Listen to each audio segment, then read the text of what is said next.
देख रहे हैं सक्षम भारत टीवी।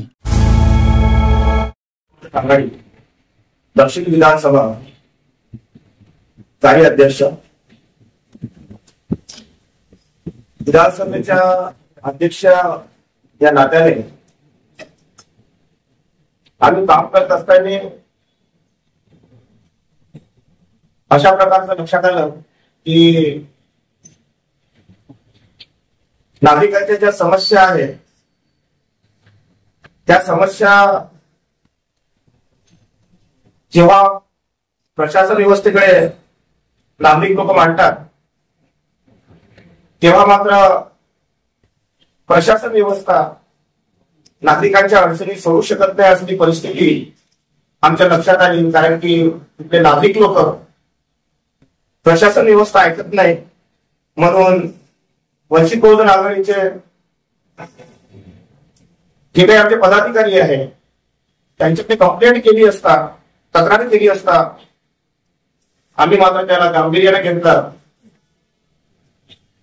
आणि नागरिकांचे प्रॉब्लेम सोडवण्यासाठी आम्ही सुद्धा प्रशासन व्यवस्थेकडे गेलो। तर प्रशासन व्यवस्था मात्र जे आहे प्रॉब्लेम सोडू शकत नाही अशी परिस्थिती जी आहे अलीकडे आम्हाला निदर्शनास आलेली आहे।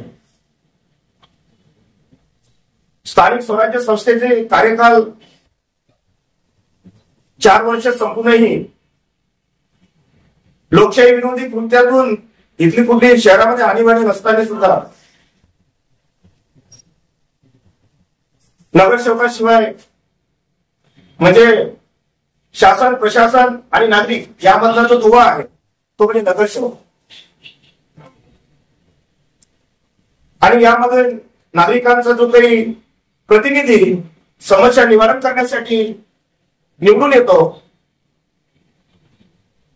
परंतु मात्र अलीकडे प्रशासन व्यवस्थेत आज सुरू झाल्यामुळे नागरिक आपल्या समस्या 10 वेळा घेऊन जातात प्रशासन व्यवस्थेकडे, तरी सुद्धा मात्र 10 चक्रा मारतात आणि हताश होऊन घरी येतात आणि प्रॉब्लेम मध्ये दिवस काढतात। अशा परिस्थितीत मूलभूत गरजा त्यांच्या पूर्ण होऊ शकत नाही अशी परिस्थिती दिसून येते।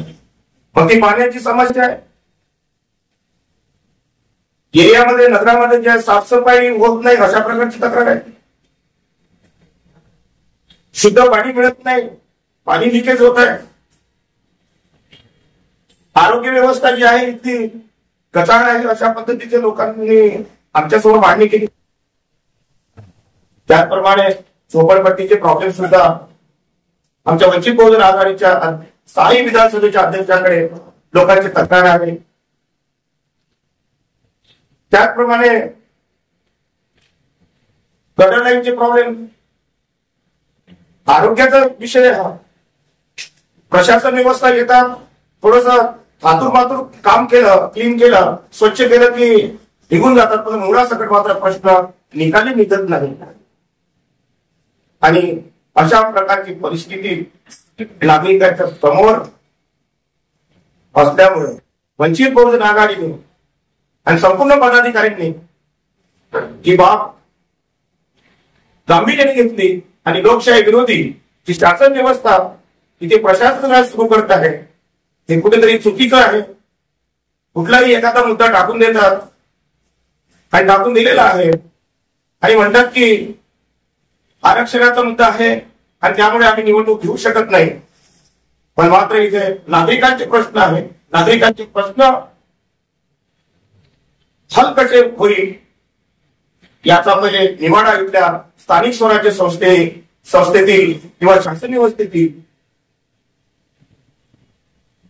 जे काही अधिकारी आहेत, शासन व्यवस्था आहे, यांनी निपटारा करावा अशा प्रकारचा आमच्या आजच्या मनपा प्रशासनात हटाव आंदोलन येत्या 28 तारखेला आम्ही घेणार आहोत आणि तिथल्या आयुक्ताला आम्ही जबाब विचारणार आहोत अशा पद्धतीच्या आजची पत्र परिषद हे म्हणजे जे राज हटाव आंदोलन जे आहे नेमकं कुणाला निवेदन देणार आहात तुम्ही? म्हणजे सिव्हिल मध्ये जाणार की झोन मध्ये जाणार? सिव्हिल सांगा ना मग तसं। आमचं आंदोलन सिव्हिल लाईन जे महानगरपालिका मुख्य आयुक्त आहे तिथे जाऊन आम्ही आंदोलन करणार आहोत आणि त्यांच्यासमोर नागरिकांच्या ज्या व्यथा आहेत त्या आम्ही मांडणार आहोत. किती वाजतापासून तुमचं हे आंदोलन असेल? आम्ही सकाळला 11 वाजतापासून ते 1 वाजेपर्यंत हे आंदोलन असेल. आंदोलनामध्ये किती संख्या राहणार आहे असं? सगळे पदाधिकारीच राहतील की सामान्य जनता सुद्धा येणार आहे? सामान्य जनता राहील आणि त्यात पदाधिकारी राहील आणि जवळजवळ नागरिकांचे प्रॉब्लेम असल्यामुळे 300-400 लोकांचा नक्कीच तिथे जे आहे जमावटा असेल. जसं तुम्ही बोलताना आता बोलले की निवडणुका ज्या आहेत ह्या ओबीसी आरक्षणामुळे रखडलेल्या आहेत, थांबवलेल्या आहेत, की जोपर्यंत निकाल लागणार नाही तोपर्यंत निवडणुका होणार नाही. तर काय हे खरं वास्तविकता आहे का ती?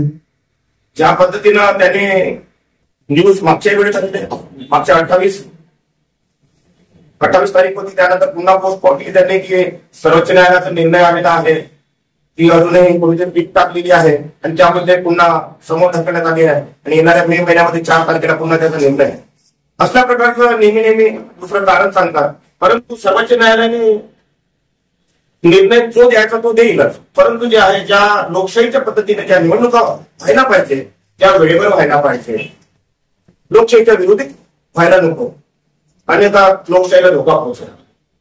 आपका जो ये आंदोलन है मनपा प्रशासन हटाओ, मनपा प्रशासन राज हटाओ, ये आंदोलन है ना? ये आपको चाहिए कि वहाँ पर जो प्रशासन का राज चल रहा है नहीं बोलते इसके लिए इतना खर्चा लगेगा, आपको इतना पैसा देना पड़ेगा तो आपकी समस्या होगी. अब ये बंदे ने उससे घर के आंगन में इलेक्ट्रिक का पोल लगा है, एमएससी को कंप्लेंट की है, एमएससी बोलते 1.5 लाख रुपए बहुत और तुमने उसकी घरवालों को तो पहले परमिशन दिए क्या वो इलेक्ट्रिक का पोल लगाने की. इसी तरह से और कई समस्या है. घरकुल की समस्या उत्तर नागपुर में हम घरकुल पे काम करते, घरकुल पे गरीब लोगों को मकान बनाने के लिए जब शासन उनको पैसा दे रही है जबकि उनके पास पैसा नहीं है और एनएमसी के लोग जाके उनसे वसूली कर रहे हैं. तुमने यहाँ पे वो मुद्दा उठाइए ना आप, अगर प्रतिनिधि अगर हमारा रहता तो वो अधिकारी के सीधे पे बैठ के काम करा के देता, लेकिन अब ये अधिकारी पे प्रेशर डालने के लिए कोई प्रतिनिधि नहीं है. इसलिए पार्टी है ना, पार्टी है ना आपका.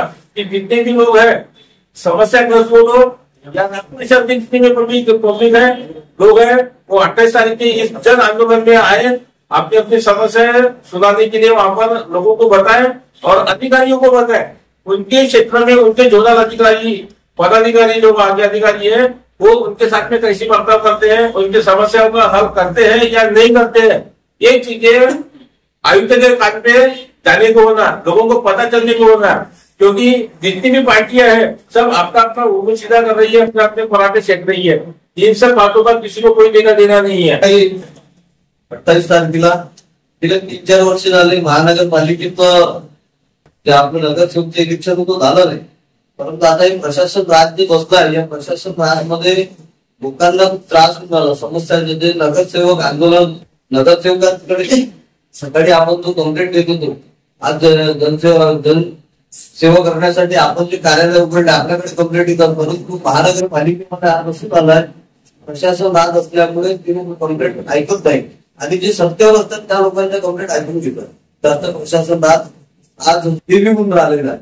पुन्हा ते प्रेशरखाली काम करतात. माहिती नाही वंचित बहुजन आघाडीचं एखादं निवेदन दिसलं की ते निवेदनाचं ते निपटारा करणार नाही. हे आज भेटतो इंजिनियर करून भेटतो.